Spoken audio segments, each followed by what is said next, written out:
Okay, so here's the problem. As you can see, the theft light is on. Usually this is blinking when I get in the car. Right now it's just solid. I'm going to put the key in, and as you can see, the key has the little Geschminko in it, even though it's bare, but it always worked before, and it's still there. And so I'm putting the key in the ignition, and I'm turning the car on, stepping on the clutch, it's not in gear, and my foot on the brake, starting the car. The car starts, but it automatically shuts off. And this happened before, and I had to have a different key. And so you can see the theft light is now blinking rapidly. So no matter what I do, now it won't start, okay? It's like shut off. So I take the key out, start all over again. See, the theft light went off now. I'm putting the key back in, the theft light's blinking rapidly. Car still starts up. I give it lots of gas, it does nothing.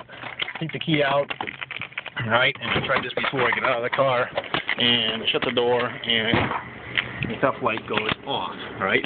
I set the alarm, I put the lock on, the theft light is now solid, right? I lock the car, and getting in the car, and locking the car again. I don't need to lock the car. I'm just going to start the car. Same thing, okay? So any suggestions, let me know. Thanks.